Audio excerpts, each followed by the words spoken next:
ಎಲ್ರಿಗೂ ನಮಸ್ಕಾರ. ಬೆನ್ನು ನೋವು ಈ ಶಬ್ದ ಕೇಳಿದ ತಕ್ಷಣ ನಮ್ಮಲ್ಲಿ ಎಷ್ಟೋ ಜನರಿಗೆ ಹಬ್ಬಾ ಅನ್ಸುತ್ತಲ್ವಾ? ಇದು ತುಂಬ ಸಾಮಾನ್ಯವಾದ ಸಮಸ್ಯೆ.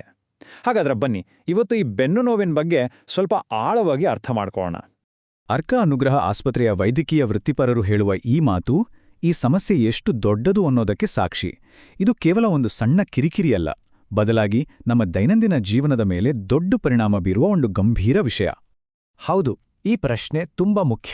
ಯಾಕಂದ್ರೆ ಪರಿಹಾರ ಸಿಗ್ಬೇಕಂದ್ರೆ ಮೊದಲು ಸಮಸ್ಯೆ ಏನು ಅಂತ ಸರಿಯಾಗಿ ಗೊತ್ತಾಗ್ಬೇಕಲ್ವಾ?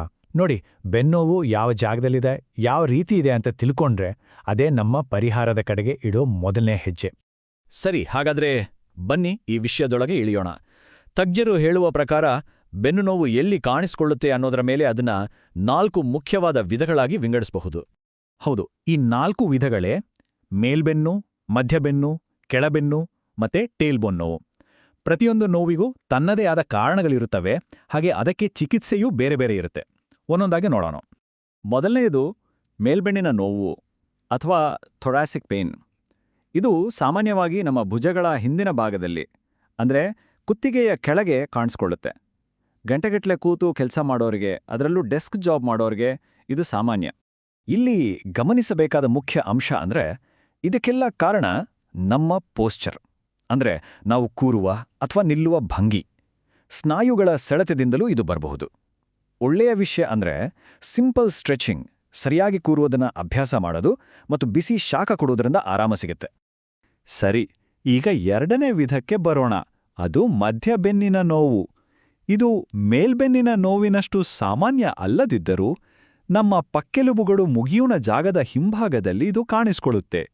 ಇದನ್ನೂ ಕೂಡ ನಾವು ಕಡೆಗಣಿಸುವಂತಿಲ್ಲ. ಇಲ್ನೋಡಿ, ಸ್ನಾಯು ಸೆಳೆತದ ಜೊತೆಗೆ ದೇಹದ ತೂಕ ಜಾಸ್ತಿ ಇರೋದು ಕೂಡ ಒಂದು ದೊಡ್ಡ ಕಾರಣ. ಇದಕ್ಕೆ ಸರಿಯಾದ ವಿಶ್ರಾಂತಿ ಮತ್ತು ಹಗುರವಾದ ವ್ಯಾಯಾಮಗಳು ಒಳ್ಳೆ ಪರಿಹಾರ ಕೊಡಬಹುದು. ಬಿಸಿ ಅಥವಾ ತಣ್ಣನೆ ಶಾಖ ಕೂಡ ಸಹಾಯ ಮಾಡುತ್ತೆ. ಈಗ ನಾವು ಮಾತಾಡಕ್ ಹೊರಟಿರೋದು ಪ್ರಪಂಚದಾದ್ಯಂತ ಅತಿ ಹೆಚ್ಚು ಜನರನ್ನು ಕಾಡುವ ನೋವಿನ ಬಗ್ಗೆ, ಕೆಳಬೆನ್ನಿನ ನೋವು. ಯೋಚನೆ ಮಾಡಿ, ನಮ್ಮ ಇಡೀ ದೇಹದ ಬಹುಪಾಲು ಭಾರವನ್ನು ಹೊರೋದೇ ಈ ಕೆಳಬೆನ್ನು. ಹಾಗಾಗಿ ಇಲ್ಲಿ ನೋವು ಬರೋದು ತುಂಬಾ ಸಹಜ. ಭಾರವಾದ ವಸ್ತುಗಳನ್ನು ಎತ್ತುವುದು, ಡಿಸ್ಕ್ ಜಾರುವ ಸಮಸ್ಯೆಗಳು ಇದಕ್ಕೆ ಮುಖ್ಯ ಕಾರಣಗಳು. ಕೆಲವೊಮ್ಮೆ ಸಯಾಟಿಕಾ ಅಂತಾರೆ ಅಲ್ವಾ, ಆಗ ನೋವು ಬೆನ್ನಿನಿಂದ ಶುರುವಾಗಿ ಕಾಲುಗಳವರೆಗೂ ಹೋಗುತ್ತೆ. ಇದಕ್ಕೆ ಫಿಸಿಯೋಥೆರಪಿ ಮತ್ತು ನಮ್ಮ ಹೊಟ್ಟೆಯ ಭಾಗದ ಸ್ನಾಯುಗಳನ್ನು ಬಲಪಡಿಸುವುದು ತುಂಬಾನೇ ಮುಖ್ಯ. ಇನ್ನೂ ಕೊನೆಯದಾಗಿ ಟೇಲ್ಬೋನ್ ನೋವು. ಇದು ನಮ್ಮ ಬೆನ್ನುಮೂಳೆಯ ತುತ್ತ ತುದಿಯಲ್ಲಿ ಬರುವ ಒಂದು ಚುಚ್ಚಿದ ಹಾಗೆ ಆಗುವ ನೋವು. ಇದರಿಂದಾಗಿ ತುಂಬ ಹೊತ್ತು ಕೂರೋದಕ್ಕೆ ಆಗಲ್ಲ. ಇದರ ಕಾರಣಗಳು ಕೂಡ ತುಂಬಾನೇ ವಿಶಿಷ್ಟ. ಎಲ್ಲೋ ಹಿಂದಕ್ಕೆ ಬಿದ್ದಾಗ ಅಥವಾ ಹೆರಿಗೆಯ ನಂತರ ಈ ನೋವು ಕಾಣಿಸ್ಕೊಳ್ಬೋದು.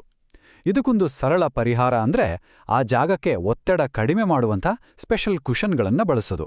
ಇದುವರೆಗೂ ನಾವು ಮನೇಲೇ ಮಾಡ್ಬೋದಾದ ಉಪಚಾರಗಳ ಬಗ್ಗೆ ನೋಡಿದ್ವಿ. ಆದರೆ ಕೆಲವೊಂದ್ಸಲ ನೋವು ಗಂಭೀರವಾಗಿರುತ್ತೆ.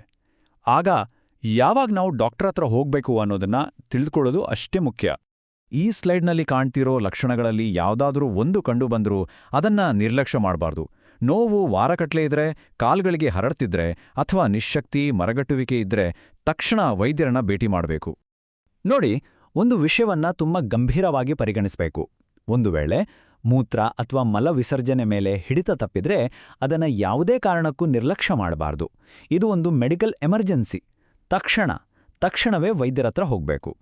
ಯಾವಾಗ್ಲೂ ಅಷ್ಟೇ, ನೋವು ಬಂದ ಮೇಲೆ ಚಿಕಿತ್ಸೆ ಹುಡುಕೋದಕ್ಕಿಂತ ಅದು ಬರದ ಹಾಗೆ ನೋಡಿಕೊಳ್ಳೋದು ಜಾಣತನ. ನಮ್ಮ ಬೆನ್ನಿನ ಆರೋಗ್ಯ ನಮ್ಮ ಕೈಯಲ್ಲೇ ಇದೆ. ಅದನ್ನು ಹೇಗೆ ಕಾಪಾಡಿಕೊಳ್ಳೋದು ಅಂತ ನೋಡೋಣ.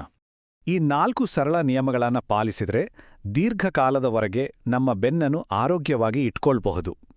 ಸರಿಯಾದ ಪೋಸ್ಚರ್, ರೆಗ್ಯುಲರ್ ವ್ಯಾಯಾಮ, ಭಾರ ಎತ್ತುವಾಗ ಎಚ್ಚರಿಕೆ ಮತ್ತೆ ಆರೋಗ್ಯಕರ ತೂಕ, ಇವು ನಮ್ಮ ಬೆನ್ನಿಗೆ ನಾವು ಕೊಡ್ಬೋದಾದ ದೊಡ್ಡ ಗಿಫ್ಟ್.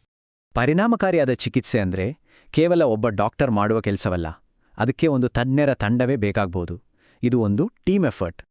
ಹೌದು, ಒಂದು ಪರಿಪೂರ್ಣ ಚಿಕಿತ್ಸೆಗೆ ಮೂಳೆ ತಜ್ಞರು, ನರಶಸ್ತ್ರ ಚಿಕಿತ್ಸಕರು ಮತ್ತು ಅನುಭವ ಇರುವ ಫಿಸಿಯೋಥೆರಪಿಸ್ಟ್ಗಳಂತಹ ಬೇರೆ ಬೇರೆ ತಜ್ಞರು ಒಟ್ಟಾಗಿ ಕೆಲಸ ಮಾಡಬೇಕಾಗತ್ತೆ. ಆಗಲೇ ಸಮಸ್ಯೆಯ ಮೂಲವನ್ನು ಕಂಡುಹಿಡಿದು ಸರಿಯಾದ ಚಿಕಿತ್ಸೆ ನೀಡಲು ಸಾಧ್ಯ. ಹಾಗಾದ್ರೆ ಈ ಪ್ರಶ್ನೆಯೊಂದಿಗೆ ಇವತ್ತಿನ ಈ ವಿವರಣೆಯನ್ನ ಮುಗಿಸೋಣ. ನಮ್ಮ ಬೆನ್ನಿನ ಆರೋಗ್ಯದ ಬಗ್ಗೆ ಕಾಳಜಿ ವಹಿಸೋದು ನಮ್ಮೆಲ್ಲರ ಜವಾಬ್ದಾರಿ. ನೆನ್ಪಿಡಿ, ನಮ್ಮ ಬೆನ್ನು ನಮ್ಮನ್ನು ಹೊರತೆ ನಾವು ಕೂಡ ಅದನ್ನು ಅಷ್ಟೇ ಜವಾಬ್ದಾರಿಯಿಂದ ನೋಡ್ಕೋಬೇಕು.